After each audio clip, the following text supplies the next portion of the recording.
Okay, so good evening, everyone. Thank you for coming. Today we'll be talking about the IELTS listening module. There are four modules, right? We've done writing, we've done reading, and this is listening. The listening part of the IELTS test takes 30 minutes. 30 minutes listening time, unlike others where you write, you read and write. This one you only listen and you don't get enough time to think or say, what's this? So you have to listen and read your question. You need to be very, very fast about it. You need to be very, very fast about making a decision when you read your question because as you're reading, as you're listening, you're also reading your question and you're also writing. And then we have 40 questions in all, 40 questions. We have four sections from section 1 to section 2, section 3, and then section 4. And there are four sections, and the audio is only played once. There's nothing like you want to rewind or you want to fast forward or you want to pause like we do. We are watching a movie and maybe you cannot hear something or you are not concentrating, you want to quickly rewind to hear it again. No, there's nothing like that. So here, you listen once. Unfortunately, if you miss that information or you miss that question or whatever has been said there, you just move on. Just move on. Because the moment you try to say you are trying to figure it out, something else is already being mentioned, and if you're not careful, you're going to miss the whole section. There are about 10 questions per section, and if you miss a step, you could eventually miss all the questions because you are stuck, you're trying to figure out something, and the audio is still playing. Nobody is there to say, oh, did you miss something? Can I pause for you? Or do you want to listen again? No. So there's nothing like that. So you have to be very, very attentive, like be 100% attentive, have full concentration. Don't think about anything. Don't be distracted by anything. Thankfully, I think you'd be told to put um your phone aside. There shouldn't be anything distracting you in the class or in the hall. You will be writing the exam, and then you have to help your mind and your brain to be very attentive. Don't think about anything. Don't think about your home. Don't think about your children for that moment, for the 30 minutes. Once you're done, that's it. You can decide to think about anything you want to think about. So yeah, for paper-based, after you've listened to all the questions, you can make note of your answers and then um at the end of the listening test, you'll be given extra 10 minutes to copy your answers. But for the computer based, you won't be given the opportunity. You'd just have to write your answer, type in your answer, because it will be on the screen. You type in your answer as you listen. And so once the time runs out, um, that's it. Except you have spare time, like if you're really fast and you still have extra time, maybe 5 minutes or thereabout, you can see you want to backspace, you want to move to your previous questions to see if you've selected the right question. But I think you can only look at your questions for a section because each section gets submitted as you finish them. So you can review your questions if you have spare time for that particular section. If not, as soon as you're finishing, once your time runs out, it gets automatically submitted. So you need to be mindful of what answers you're picking because there might not be time to review your answers. You just want to be mindful of the time and at the same time be accurate with your answers. So your concentration should be optimal, your listening stamina should be optimal. So what I mean by listening stamina is that some people, once they start listening, like they have a very short attention span. So after like 40 minutes, their concentration start dropping and they cannot stick to the to the audio anymore. They cannot listen, especially when you get to section 4, because section 4 is a bit technical. Section 1 is nice, like what section 1 is just like them telling you, welcome, you're welcome. When you're new somewhere, everyone is like, welcome, you're just coming. But over time, everybody expect that you already know this, so you can't be, spoon-fed. That's just how it works. Section 1 is very easy. They're like teasers, you slow paced, but once you begin to go into section 2, the pace gets faster. By the time you get to section 4, four people can be speaking at the same time, four speakers in your audio, and they can ask you a question about any of those four speakers. And this is why you have to concentrate very well, because um your questions can come from anywhere. You can't say, okay, let me just concentrate on speaker A, because speaker A is the main speaker. Three students can be speaking, and then student A, they would ask you, what did Thompson say? Or what did Anne tell Thompson? What did Rose change her mind about? So your listening antenna should be like very high. And speed and accuracy, just like I mentioned in the reading and writing, speed is important, accuracy is important, your spelling matters. No matter how well you think you've written your answers, if you spell it wrongly, like I wrote spelling now, if I should write one L instead of two L in my spelling, it's wrong, even though the computer knows that you're trying to write spelling. But it's automated. Once it's not the right words, or it's not in the right form, maybe you're supposed to write spellings and you wrote spelling without S. That's wrong as well. So you have to be very careful, especially reading and listening, where it's either yes or no. It's either you spelled it right or you've made a mistake while spelling that particular word. So there are different question types, and very similar to reading. In listening, we also have multiple choice question, A, B, C, D, choose the right one. We have matching questions. We have plan, map, diagram, labeling, sentence completion. You have your sentence with the space, and you get to put the right answer. Form, table, flowchart, summary completion. Yeah, the summary completion, you be given a passage, and then there'll be a small summary of that passage. And then they'll tell you to fill in the gap based on what you've read in the passage. So now it's about you having the ability to summarize. So a sentence or two lines can be summarized as one sentence. So your understanding of those two sentences would help you to understand what the answers should be in those gaps that you've been given in your question. Short answer questions as well. You'll be tested for that. Coding format for each section. So for section 1, it's like I said, it's conversation between two people. It could be between someone that rang maybe a customer service personnel to ask me about maybe booking a hotel reservation or making inquiries, everyday context. That's what you get to see in section 1. And then section 2, it's more like a social context. It could be a guided tour, one person to a group of people, unlike section 1, which is one person to another person. Section 2 is one person to a group of people. Section 3 is like conversation between up to four people in an educational setting. It could be students discussing an assignment. That's where um you'd have to be attentive to what everyone is saying, their line of thought, their opinion. Student A can choose a side of the argument, student B will choose another side, and you'll be asked the question, why did this person choose this side of this argument? Did this other person agree? Why did the person disagree? Questions like that. And as you're listening, you're writing.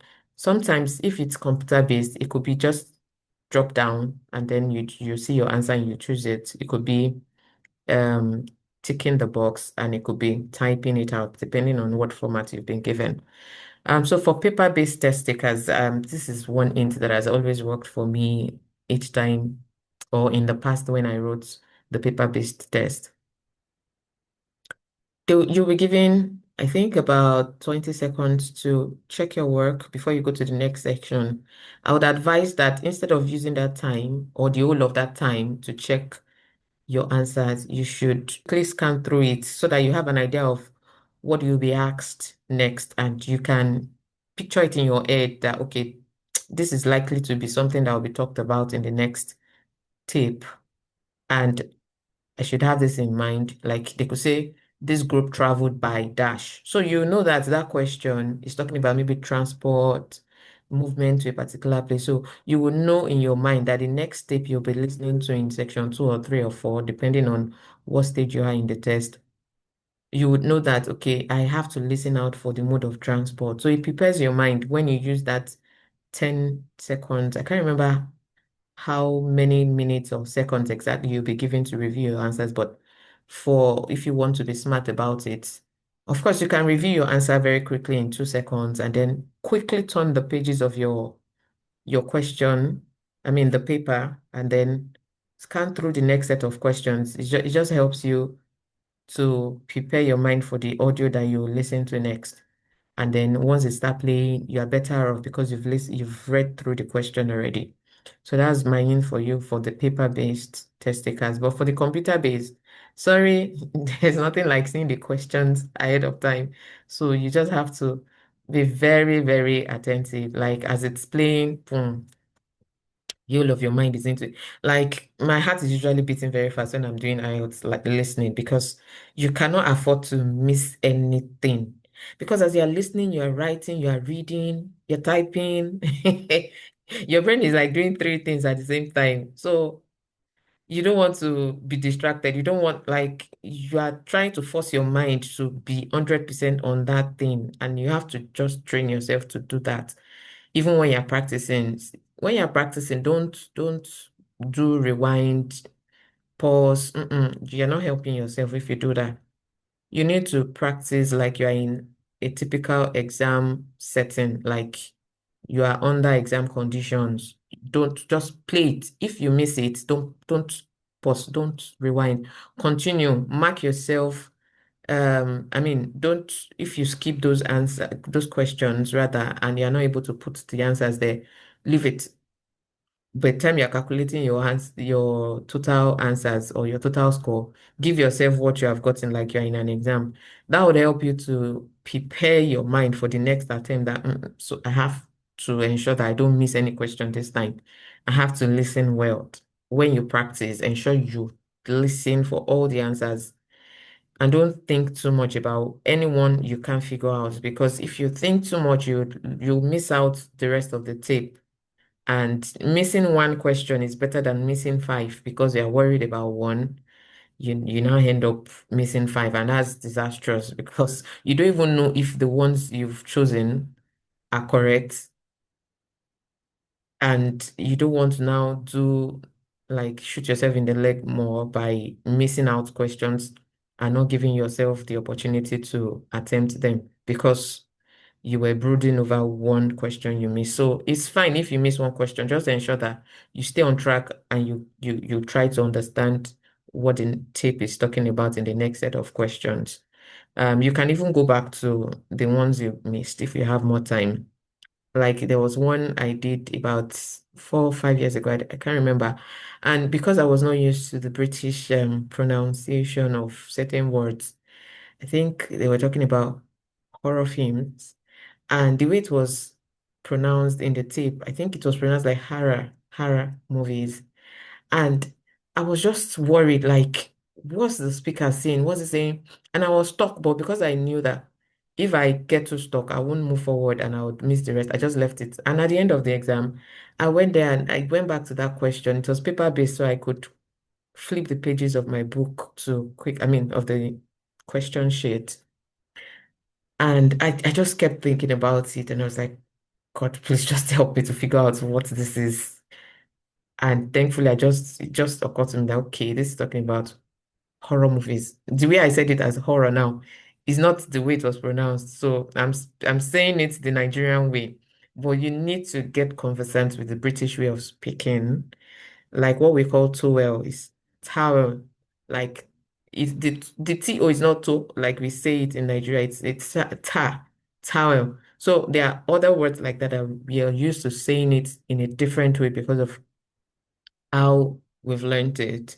But this time we need to unlearn and relearn so that you can get to learn the language um, the way the native speakers speak it. And good for you. You would also get your scores if you can learn it the right way.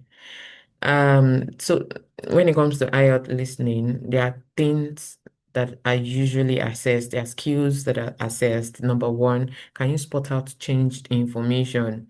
So a speaker can be saying something now, and then just before the speaker stops speaking, he or she would change whatever they've said initially. So you have to be very mindful when they change. Don't get stuck on whatever they've said initially and say, okay, yes, I've gotten this one. You now write, and then you forget about every other thing, or you just shut down because you think you've gotten the answer. Boom. No, be open-minded. You might have written something and just 2 minutes later, the speaker just changed. Oh, did I say I'm traveling in October? Sorry, I just checked my calendar. I'll be traveling in April instead. And then because you've written October and you're already looking out for the next question, you forget that that first question was actually changed. So these are the things you will get to see when you practice. As you practice, you become more mindful, you become more open-minded, and you get to spot quick changes like that. Second thing, understanding factual information. The other slides will show more details about that. Identifying the speaker's opinion and attitude, recognizing the purpose of a talk or discussion, following the development of ideas or arguments. So, for example, changed information. So, this is a transcript, for example, that says, I would like to confirm the pickup time for the car I booked. I think I said 10 a.m. and the agent says, actually, you initially asked for 10, but then changed it to 11, right? The customer says, oh, yes, you're right. It's 11 a.m. Agent, perfect. And you will return it on the 23rd. No, sorry, not the 23rd. I mean, not the 22nd. It will be the 23rd just after lunch. Now, the question says, be mindful of the instruction that follows the question. It says no more than one word and or a number. So you can write one word and a number. You can write one word or a number. So you can choose either of the two for each of the answer for this section if you've been given the instruction, but you can't write more than one word. You can't write two words, but you can write one number and one word. So can someone attempt this pickup time and return date? It's very simple, right? On paper, it looks very simple. On screen, it looks very obvious. But because you've been listening, you have to be very, very quick about spotting those dates and you write them and then quickly move on to the next question. Because as the person is talking about, the first thing is going on to the next agenda, next focus. It could be about change of rooms, it could be about food. The person, you have to just be very, very attentive and you must concentrate really well to get all the information you need to get. So pick up time and return date. Can somebody attempt the question, please? Yeah, pickup time is 11 a.m. Yeah, the pickup time is 11 a.m. and the return time is what time? 23rd. 20. 23rd. Yeah, 23rd. Thank you for attempting. So for someone who was not really mindful of the switch, the person might choose 10 and 22nd. But with the tip I've given you now, you have to just be very open-minded and watchful to spot out those distractions or quick changes. So understanding factual information. This is one that tests facts if you understand what you've read. So it says, "Welcome to Greenford Museum. Please note The museum is open from Tuesday to Sunday, 10 a.m. to 5 p.m. This is even nice. It says we are closed on Mondays. For some transcripts, they won't say we are closed on Mondays because you've been told already that please know that the museum is open from Tuesday to Sunday. So that already tells you it's not open on Monday. So you might not hear things like we are closed on Mondays. If they've given you something that tells you when they are open, they might not tell you when they are closed. They expect that you figure that out. The entrance fee is £6 for adults, but children under 12 can enter free of charge. So the question on which day is the museum closed? Monday is very obvious, right? Because it says we are closed on Mondays for maintenance. So I'm just saying that just in case they don't say it explicitly, as it has been mentioned here, from whatever information you've been given, you should be able to insinuate the right answer for whatever question you will be asked. So the next example says, identifying speaker opinion and attitude. Now, this is a conversation between three people. This is a typical question for or audio for section 3 or 4 that involves multiple people. I thought the presentation went okay, but I would call someone to attempt this so you can please take note of it as I read it.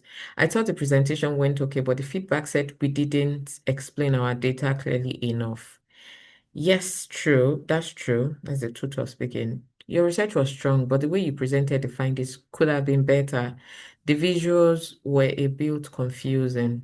So then be right. Maybe we should have spent more time preparing those slides. Definitely a clearer layout and more concise graph would have made a big difference. Still, it was a good effort overall. The question is, what is the tutor's opinion of the student's presentation? Can anyone attempt that?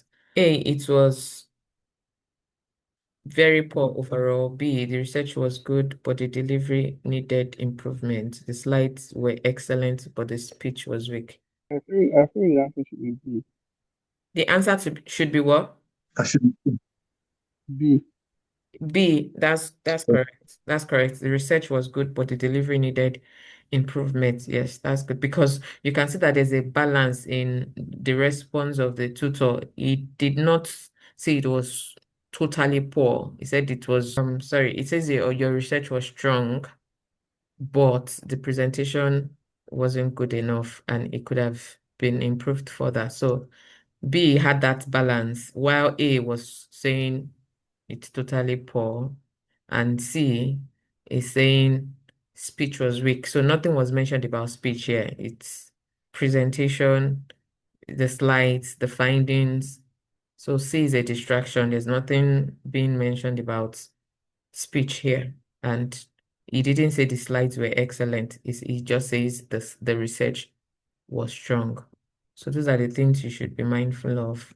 Um, Understanding the purpose of a talk or discussion. Good morning, everyone, and welcome to the team. Today's session is to give you an overview of how the center operates and what we expect from you as volunteers.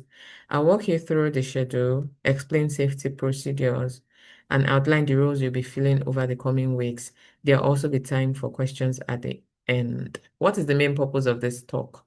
Can somebody attempt that? Is it to review the history of the community center or to explain the responsibilities of new volunteers or to discuss upcoming events at the center? Is anybody planning to attempt it? Okay, so I'll just go for it. It's to explain the responsibility of new volunteers. It is because it says here that the manager says, I would walk you through the schedule, explain safety procedures, and outline the roles you'll be filling. But before that, it says today's session, that's the first line after welcoming everyone. It says today's session is to give you an overview of how the center operates and what we expect from you. So it's not about the history of the community center. If there was something like how it operates, that could have been the right answer. But nothing talks about how it operates. A is talking about history, C is talking about upcoming events, and B is talking about your responsibilities as new volunteers. And that's already what was mentioned when in that second line that says, and what you expect from you as volunteer. So B is the right answer. Then the last sample there, following the development of ideas or an argument, how do you know, like you'll be tested for the argument or the ideas. Do you understand what the argument is about or what the discussion is about? So this section 4, a typical section 4 passage. The lecturer is between the lecturer and a group of probably an audience, maybe a group of students or other lecturers.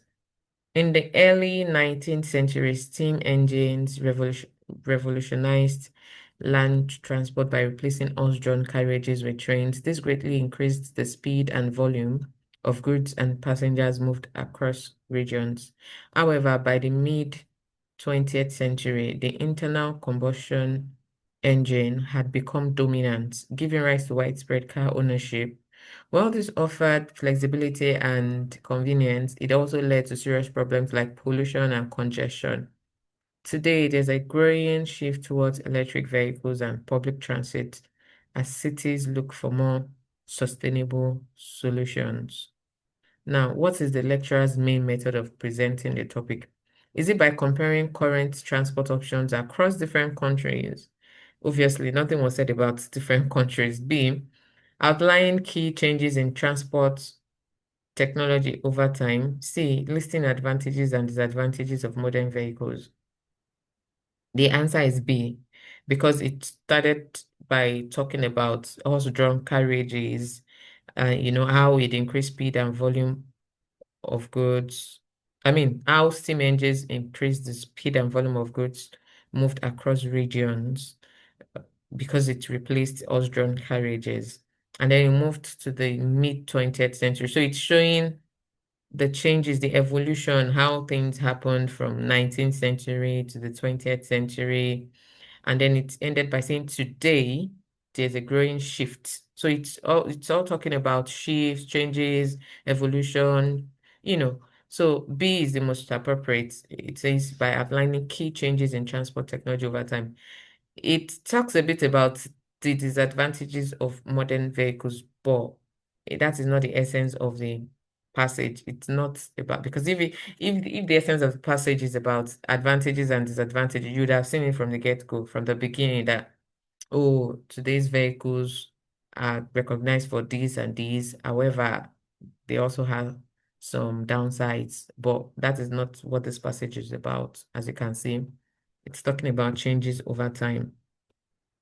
So listening practice, I just have one resource for you, which is very, very key. If you want to ace your IELTS listening test, you just need to listen and listen. Just go to YouTube and search for the IELTS listening test. Very, very important. If you're targeting a band 8, I would advise that you do 2 listening tests per day, maybe one in the morning, one in the evening before you sleep, and be consistent. If you have more time, like maybe weekends, you can do 4 or 5 listening tests.